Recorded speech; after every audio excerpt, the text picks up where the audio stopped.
Hello bachcho, let's see this question. The question says show that b cross c dot a cross d c cross a dot b cross d plus a cross b dot c cross d equal to zero. Clear. देखिए यहाँ हमें ये prove करना है, तो सबसे पहले LHS part से हम स्टार्ट करते हैं। एलएचएस पार्ट में अगर हम बात करें तो हमारे पास है यहाँ पर b cross c dot a cross d plus second है हमारे पास c cross a dot b cross d और थर्ड है हमारे पास यहाँ पर term a cross b plus a cross b dot c cross d. Clear. अब देखिए यहाँ हम क्या करने वाले हैं, इसे आगे सॉल्व करने के लिए सिंपल हम यहाँ पे लैंग्वेज आइडेंटिटी जो हमारे पास होती है उसको यूज़ कर लेते हैं। तो नोट किया हमने बाय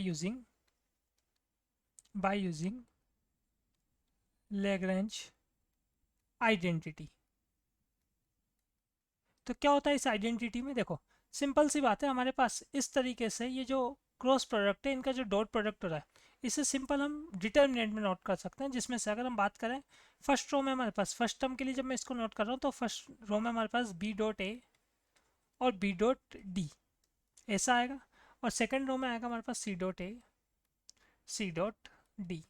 क्लियर। ये बात हो गई हमारे पास फर्स्ट टर्म के लिए। सेकेंड टर्म में बात करें हम तो हमारे पास आ जाएगा c dot B C dot D A dot b a dot d, और ऐसे हमारे पास थर्ड टर्म में बात करें तो ये आ जाएगा यहाँ पे a dot c a dot d b dot c और बी डॉट डी। क्लियर। ये सिंपल आप समझ गए होंगे लैग्रेंज आइडेंटिटी किस तरीके से हमने अप्लाई की। फर्स्ट टर्म में या फर्स्ट फैक्टर में जो फर्स्ट वाला वेक्टर है उसको रिमेनिंग टू वेक्टर से डॉट प्रोडक्ट करना है, फिर सेकंड वेक्टर को भी रिमेनिंग टू वेक्टर से डॉट प्रोडक्ट करना है। ठीक है, इसी टाइप से हमने इसे सॉल्व किया। अब आगे और सॉल्व कर लेते हैं। डिटर्मिनेंट 2/2 का सॉल्व होगा हमारे पास, तो यहाँ आएगा हमारे पास ए डॉट बी के साथ सी डॉट डी माइनस, फिर आएगा हमारे पास बी डॉट डी के साथ ए डॉट सी। ठीक है, ये तो बात हो गई हमारे पास जो फर्स्ट डिटर्मिनेंट है उसके लिए। सेकंड डिटर्मिनेंट को हम सॉल्व करेंगे तो हमारे पास आएगा ए डॉट डी माइनस या ए डॉट डी डॉट, मतलब सिंपल मल्टीप्लाई हो रहा है, डॉट बोला है सिंपल, ये आपके पास जो स्केलर है। ठीक है, यहाँ पे ये जो वेक्टर्स है इसमें स्केलर प्रोडक्ट है, पहले उस स्केलर प्रोडक्ट से आगे हम सॉल्व कर रहे हैं। तो स्केलर प्रोडक्ट जब हम करते हैं डॉट प्रोडक्ट करते हैं तो नंबर कैसा आता है, सिंपल नंबर आएगा, मतलब एक स्केलर नंबर आएगा हमारे पास। तो ए डॉट डी यहाँ पे सी डॉट डी से मल्टीप्लाई हो रहा है सी डॉट बी से। ठीक है, तो इसको सिंपल मैं यहाँ पर बी डॉट सी कर लेता हूँ, ऑर्डर वाइज हम इसको नोट कर लेते हैं। क्लियर। माइनस फिर आएगा हमारे पास a dot B C dot D.